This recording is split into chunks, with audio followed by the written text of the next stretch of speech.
60 Minutes Rewind. The Shah of Iran savors the power and the worldwide attention his oil has brought him. Unlike most autocratic leaders, as his ambition and his military muscle have grown, so is his willingness to talk to foreign reporters.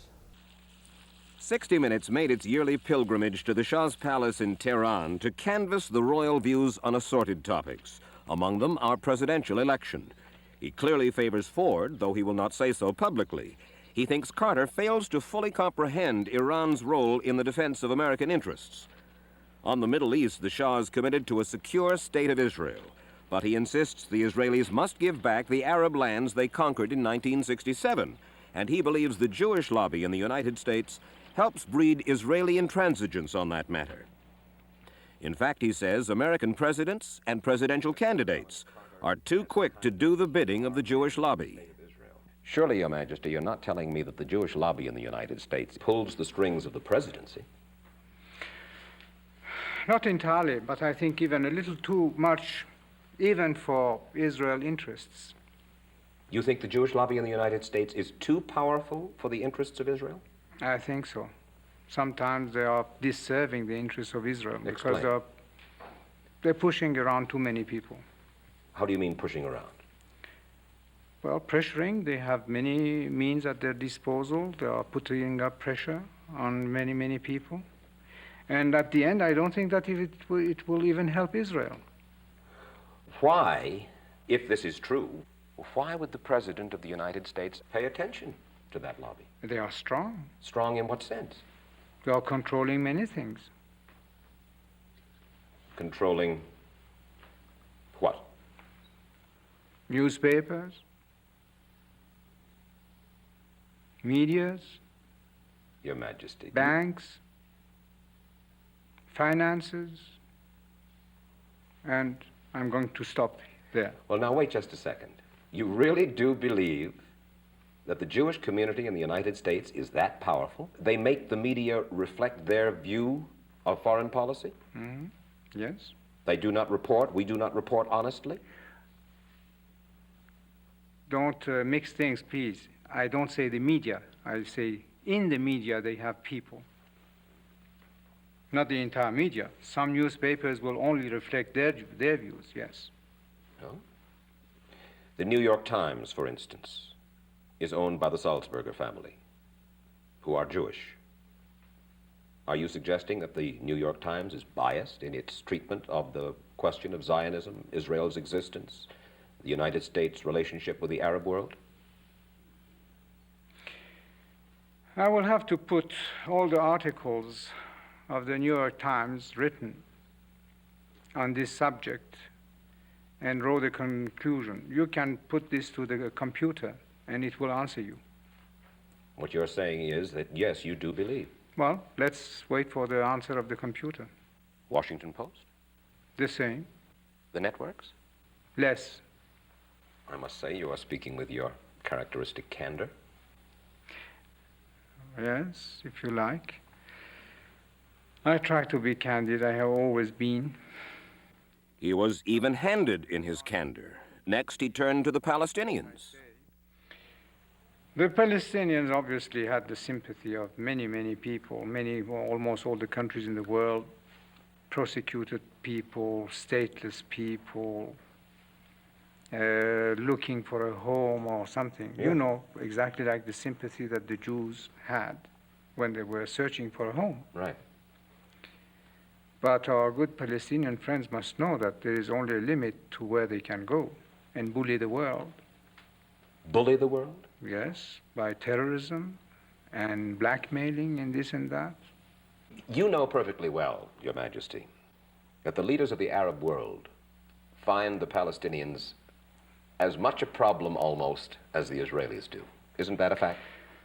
What I can say is that they should really open their eyes, reassert their situation. And if there is a hierarchy and someone there in command Of the Palestinians, you mean? of the Palestinians, to start a new policy, because the actual one is going to lead them nowhere. With whom do they really have understanding?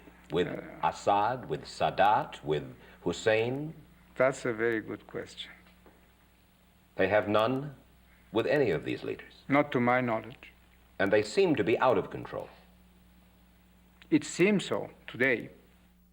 And what about the Arab leader who supports the Palestinians, the terrorists, with his oil money, Muammar Gaddafi of Libya? He's crazy. You really believe that? Oh, yes. No doubt the man is absolutely irresponsible and crazy. We moved on to the subject of Iranian money and tales of monumental corruption, bribery, even in the royal family. Princess Ashraf is the Shah's sister. Let me quote to you from a piece in the Washington Post. A wealthy Iranian businessman says, "Not a truck can move anywhere in this country without a payoff going to Princess Ashraf." Who is this silly person who can believe that? Why would you imagine this kind of thing would find its way into print? First, you like to print those things. You newspaper people always must be sensational. And You're satisfied? one of your whipping boys today seems to be us in this country. So, you go for these things. But so many stories like this have proved to be true. They all were true except for my country. Grumman was true. Not here. Northrop was true. Not here. How are you so sure? How can you be utterly sure? Because you speak with such assurance that it is not still going on in other arms. The arms I choose. All the systems I choose. There is no need for middlemen. And they're not bribing you. Well, hopefully not. We turn to the Shah's secret police force, his FBI and CIA combined. They are called SAVAK, and they have a reputation for brutality. He acknowledged that he has SAVAK agents on duty in the United States. And they are there for the purpose of checking up on Iranian students. Checking up on anybody who becomes affiliated with circles, organizations hostile to my country, which is the role of any intelligence organization. And they are there with the knowledge and consent of the United States government? I think it is. The deputy director of SAVAK, a man by the name of Parvis Sabeti, is reported to have castigated the FBI for not keeping a closer watch on Iranian exiles and student groups in the United States. And according to that same report, he says the CIA is no help at all. He said, oh yes, he said it. He is also quoted as saying, "We'd better not talk about this, but we are fully aware of the situation of Iranian students abroad, especially those working in international communist activities." So you do have SAVAK agents. Well, I hope so. In the United States. I hope everywhere to gather those informations. Now, when an outfit like the International Commission of Jurists comes here and then comes out with a report saying that in spite of what you say, Your Majesty, torture continues. How do they know? Well, they can't continue saying this. But they have even accused the Great Britain of acting against the human rights. We're talking for the moment about your country. They are putting us in the same category. In other words, you're saying you do what every country does. Sure. If torture is necessary, you torture. Not the torture in the old sense of torturing people, twisting their arms and doing this and that. But there are intelligent ways of questioning now. Well, they talk about psychological and physical torture. Physical, I don't believe. Not anymore. Maybe in the old days, maybe. I talked just today to a man whom I believe, who told about torture. He was tortured? Yes. And you believe that he was tortured? Yes. How many years ago?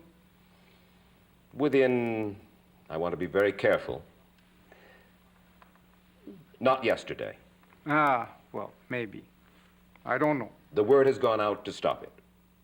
To stop what? Torture. But a long time ago, yes. How long ago? Well, I won't tell you, as you don't tell me. The story will continue after this. Are you aware of a CIA psychological profile about you, sir?